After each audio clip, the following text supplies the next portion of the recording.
So, welcome to the review of the Velocifire TKL02 mechanical keyboard. So, let's start with the appearance of the keyboard. So, the keyboard looks fine. It is a rather plain looking keyboard, but I don't really think that's a bad thing at all. So, it's a rather clean design as you can see, and it looks really minimal and stealth black.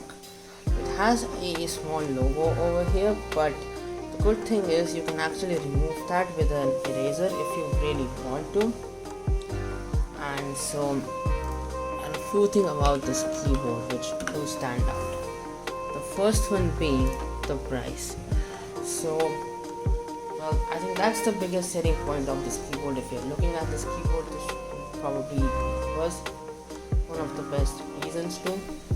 It comes down really cheap, and for that price I think it's really worth it. So we're looking at the keyboard. It weighs around 900 grams and it's decently well built. I don't really see any sort of keyboard flex, tech flex, that is, at all. I don't really see any of it, and it's pretty rugged, if you will. And on the back, as you can see, it does have 2 feet, which is pretty good and gives a good typing angle, so that's useful. And it also does have a lot of inbuilt light modes. There is no RGB backlight, but I think it's a fair compromise to make, especially if you are trying to save money. It's not necessary at all. And the switches on it are content brown switches, which I honestly don't mind. Also, one thing that really stands out are the stabilizers. Just listen to this.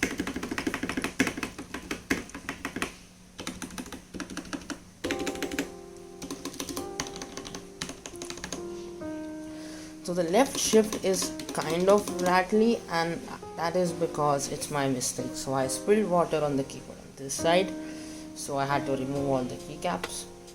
But what was good is that while it was wet-ish, it wasn't working properly, but once I let the water dry out and everything, it was pretty sweet, which is obviously good. But I won't recommend submerging it in water anyways. So I think that's what ruined this stabilizer, but otherwise I think the sound really good. You can hear for yourself.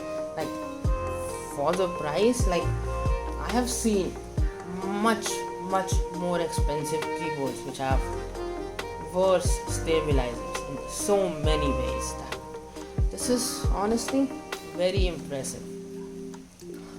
Well, let me do a quick typing test.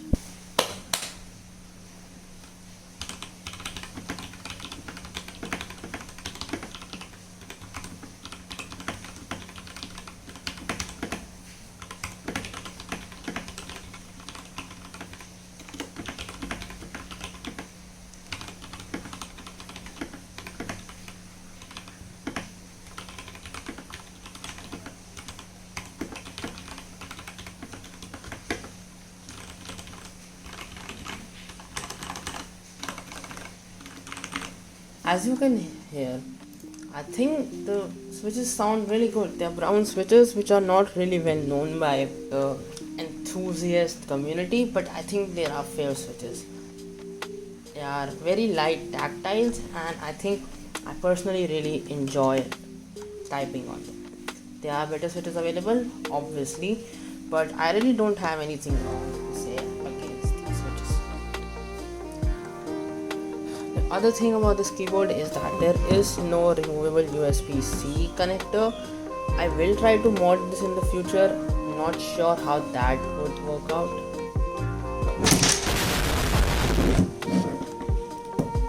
It does have a wireless version, so it might be a good idea to spend a little bit more, get the wireless so you get the USB-C and other stuff if that's something you care about. The keyboard also has multimedia buttons and stuff in the function row, and they work pretty well. Honestly, yeah, that's it. I think this keyboard is well worth it, and if you can get it for cheaper, that's even more worth it. And if you want see an upgrade from this keyboard, if you want to spend more, I think a good option is the Keychron C1. And there are other, but that's one personally which I think is worth it. And if you can spend that much, then you should probably go for that. But if that's a budget, a strict budget, this is a perfectly good option. Thank you for watching this video, and I'll catch you on the next one.